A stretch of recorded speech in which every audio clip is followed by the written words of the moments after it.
तलाक एक रुला देने वाली कहानी। जब मैं रात को घर पहुंचा तो मेरी पत्नी ने खाना लगाया। मैंने उसका हाथ अपने हाथों में लिया और कहा, मुझे तुमसे कुछ ज़रूरी बात कहना है। वो शांत बैठकर खाना खा रही थी। उसकी आंखों में कुछ दर्द सा साफ नज़र आ रहा था। अचानक मुझे नहीं पता कैसे कहूँ, मगर मुझे उसे बताना ही था। मैंने बड़ी शांति से कहा, मुझे तलाक चाहिए। लगा जैसे उसे मेरे शब्दों से कुछ फ़र्क नहीं पड़ा, बल्कि उसने मुझसे पूछा, क्यों तलाक चाहिए। मैंने उसके सवाल को अनसुना किया तो उसे गुस्सा आ गया। उसने चम्मच उठाकर फेंक दिया और ज़ोर से चिल्लाई, तुम इंसान नहीं हो। उस रात हमने एक दूसरे से बात नहीं की। वो रो रही थी। मुझे पता था कि वो जानना चाहती थी कि आखिर ऐसा क्या हुआ जो हमारा रिश्ता टूटने की कतार पर आ गया। पर मेरे लिए उसके सवालों का जवाब दे पाना नामुमकिन था। मैं अब किसी प्रिया नाम की लड़की से प्यार करने लगा हूँ। जब मुझे उससे प्यार नहीं रहा, मैंने उसे उसके बरसों के प्यार की सजा दी थी। भरे मन से मैंने तलाक के पेपर तैयार किए। उसमें लिखा था कि वह पूरा घर, कार, कंपनी 30% शेयर ले सकती है इस तलाक के बदले में। लेकिन उसने उन पेपर्स को देखा और उनके टुकड़े टुकड़े कर दिए।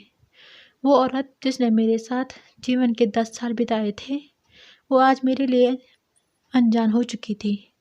मुझे इन 10 सालों का जो उसने मेरे लिए बर्बाद किए, मगर क्या करूं, जो हो चुका उसे मैं बदल नहीं सकता था, क्योंकि मैं किसी और से अपनी पत्नी से भी ज़्यादा प्यार करने लगा था।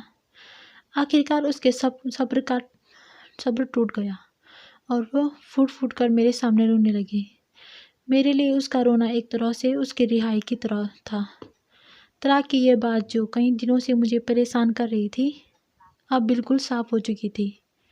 अगले दिन मैं घर काफ़ी लेट आया। मैंने देखा कि वो टेबल पर बैठकर कुछ लिख रही थी। मैंने शाम का खाना नहीं खाया था, लेकिन फिर भी मैं सीधे ऊपर जाकर अपने कमरे में सो गया, क्योंकि पूरा दिन प्रिया के साथ रहने और कई जगह घूमने के बाद मैं थक गया था। वो शायद रात को उसी टेबल पर लिखते लिखते सो गई थी। सुबह उसने तलाक देने की शर्तें बताई। वो मुझसे कुछ भी लेना नहीं चाहती थी।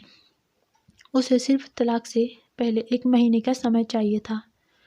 उसने आग्रह किया कि इस 1 महीने में हम दोनों वही पुराना वाला जीवन जिए जितना संभव हो सके, क्योंकि आने वाले महीने में हमारे बेटे की परीक्षा है। वह नहीं चाहती थी कि हमारे टूटे रिश्ते का प्रभाव उसकी पढ़ाई पर पड़े। मुझे भी और ठीक लगा, मगर वो कुछ और भी चाहती थी। जैसे शादी के दिन मैं उसे उठाकर अपने शयन कक्ष तक ले गया था, उसी तरह हर रोज़ 1 महीने तक मैं उसे शयन कक्ष से उठाकर मुख्य द्वार तक ले जाऊं। मुझे लगा यह पागलपन है, मगर इन आखिरी दिनों को थोड़ा अच्छा बनाने के लिए मैंने उसकी यह शर्त स्वीकार कर ली। मैंने प्रिया को अपनी पत्नी की सभी शर्तें बताई। वो हंसने लगी। उसे लगा मेरी पत्नी कितने भी तरीके अपना ले, तलाक होना तो तय है। मेरी पत्नी और मैं किसी से भी इस दौरान नहीं मिले थे, लेकिन उस दिन जब मैं उसे पहली बार उठाकर गेट तक लेकर गया तो हम दोनों का काफ़ी अजीब महसूस कर रहे थे। पीछे से हमारा बेटा भी खिलखिलाकर खुश हो रहा था।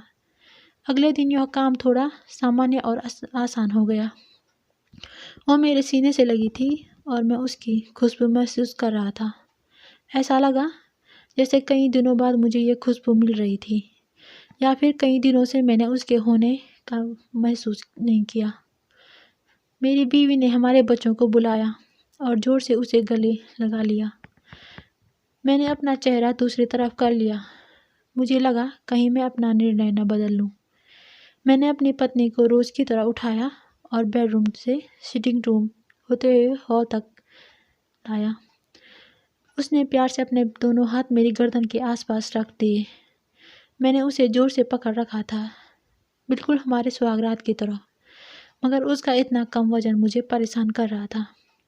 महीने के आखिरी दिन जब मैंने उसे उठाया तो मेरे लिए एक कदम भी चल पाना मुश्किल हो रहा था। हमारा बेटा स्कूल जा चुका था।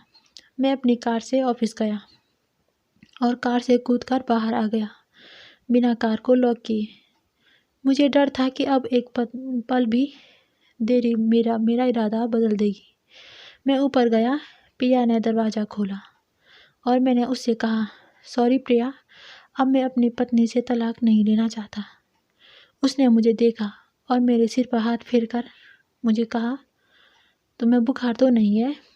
मैंने उसका हाथ हटाया और कहा, सॉरी प्रिया, जब मुझे अपनी पत्नी से तलाक नहीं चाहिए। हमारी शादीशुदा ज़िंदगी शायद हम दोनों के ध्यान न देने की वजह से बोरिंग हो गई थी, लेकिन इसका मतलब यह कतई नहीं कि हम एक दूसरे से प्यार नहीं करते।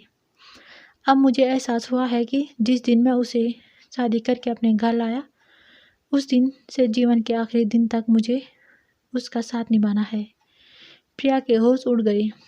उसने मुझे एक जोरदार चांटा जड़ दिया। मेरे मुंह पर वह रोने लगी और दरवाज़ा अंदर से बंद कर लिया। मैं सीढ़ियों से नीचे उतरा और आकर अपने कार में बैठ गया।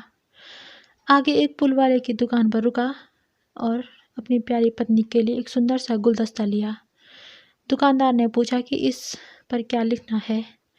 मैंने मुस्कुराते हुए कहा कि मैं तुम्हें जीवन के आखिरी दिन तक यूं ही उठाता रहूँगा, मेरी अर्धांगिनी। उस शाम जब मैं घर आया, हाथों में गुलदस्ता लिए, मेरे चेहरे पर एक मुस्कान थी। मैं ऊपर अपने कमरे की तरफ भाग कर गया, लेकिन तब तक वह मुझे छोड़कर इस दुनिया से जा चुकी थी, हमेशा के लिए। वो कई महीनों से कैंसर से लड़ रही थी, लेकिन मैं प्रिया के साथ इतना खोया हुआ था कि कभी ध्यान ही नहीं रहा। उसे पता था वह जल्दी ही मुझे छोड़कर जाने वाली है, इसलिए वह मुझे और मेरे बेटे के रिश्ते को टूटने से बचाना चाहती थी।